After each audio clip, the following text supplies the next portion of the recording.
Student देखो आज अपना 11th का जो लास्ट अपना टॉपिक है सेकंड चैप्टर में व्यवसाय के शुरू में वो है साझेदारों के प्रकार। इससे पहले कल अपन ने साझेदारी का सामान्य अर्थ, इसकी परिभाषा, इसकी विशेषताएं, इनका अध्ययन लिया था।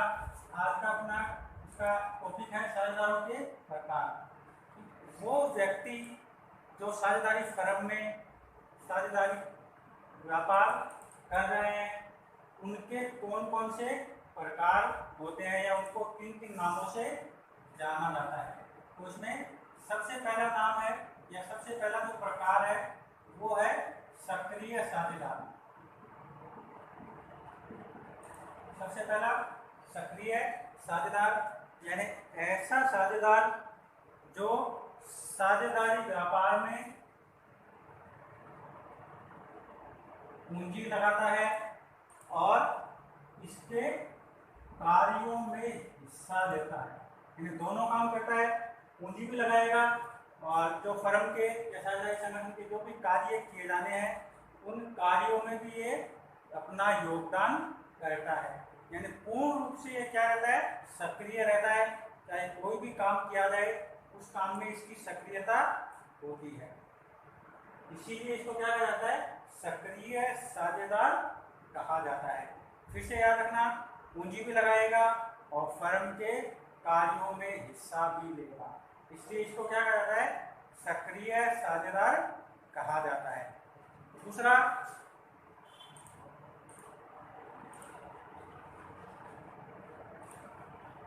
निष्क्रिय साझेदार यानी ऐसा साझेदार जो फर्म में पूंजी तो लगाता है लेकिन फर्म के कार्यों को नहीं करता।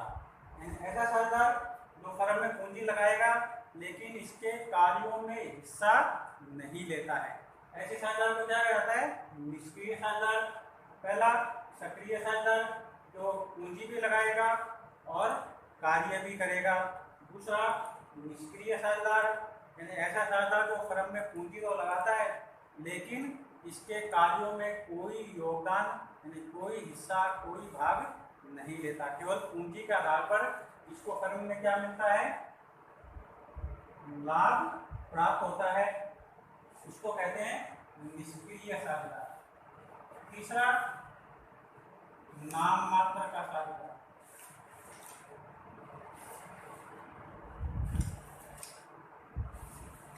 तीसरा होता है नाम मात्र का साझेदार जो क्या करता है, न तो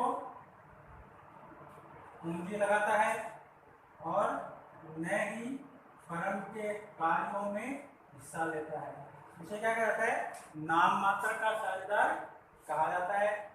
ऐसा साझेदार जो न तो पूंजी लगाता है और न ही फर्म के कार्यों में कोई हिस्सेदारी करता है, काम भी नहीं करेगा और पूंजी भी नहीं लगाएगा, तो उसे अपन क्या कहते हैं, नाम मात्र का साझेदार उसको कहा जाता है।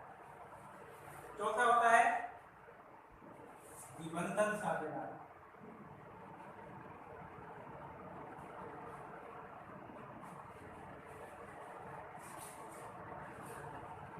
ऐसा साझेदार जो अपने आचरण और व्यवहार से इस तरह का, ऐसा साझेदार जो अपने नाम या अपनी प्रसिद्धि के लिए क्या करता है, उसको फर्म में शामिल किया जाता है ताकि उसकी प्रसिद्धि का जो लाभ है वो फर्म को मिल सके। यानी वो ऐसे किसी व्यक्ति को समाज से ढूंढेंगे जिसकी समाज में अलग से पहचान हो, उसको समाज में लोग जानते हो, उसकी रिस्पेक्ट करते हो। यानी किसी ऐसे व्यक्ति को वो अपने साथ व्यापार में शामिल करेंगे और उसको उसके बदले क्या दिया जाएगा, लाभ दिया जाएगा। पांचवा है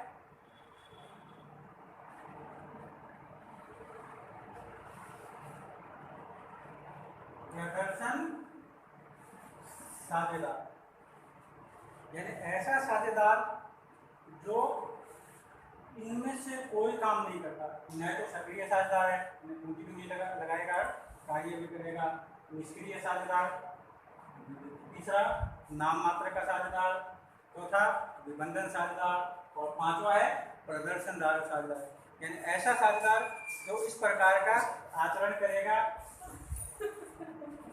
कि दूसरों को ये लगे कि अमुक व्यक्ति तो साझेदारी फर्म से जुड़ा हुआ है और साझेदार के रूप में फर्म में कार्यों को कर रहा है।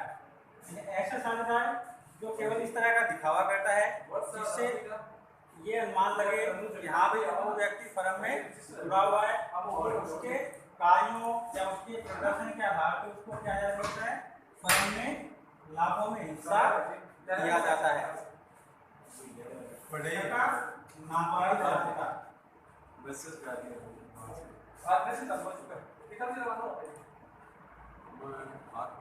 अगला है नाबालिग साझेदार।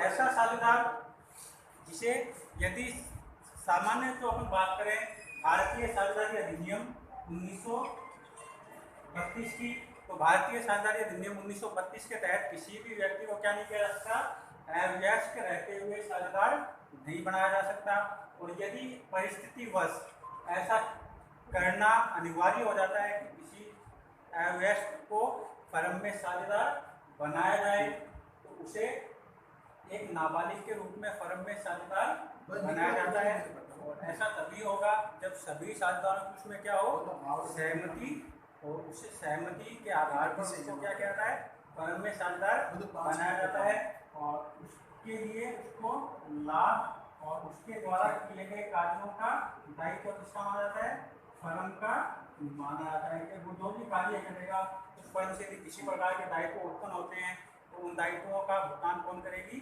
फर्म के द्वारा उन दायित्वों का भुगतान किया जाता है। तो ये हैं साझेदारों के प्रकार। पहला सक्रिय साझेदार, दूसरा निष्क्रिय है, नाम मात्र, विबंधन, प्रदर्शनदार साझेदार, नाबालिग साझेदार।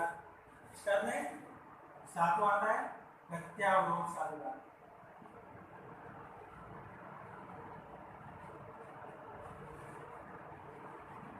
प्रत्यावरोध साझेदार ये एक ऐसा साझेदार होता है जो केवल अपने नाम का प्रयोग फर्म को करने का अधिकार देता है।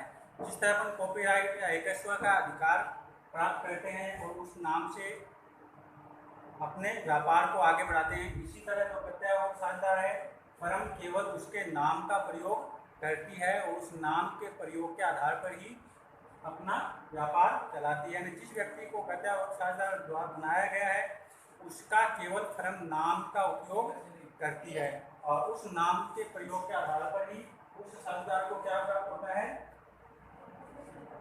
लाभ प्राप्त होता है। तो ये आपका अपना एक टॉपिक था साझेदारों के प्रकार। इससे संबंधित कोई क्वेरी हो तो आप मुझसे पूछ सकते हैं। Thank you.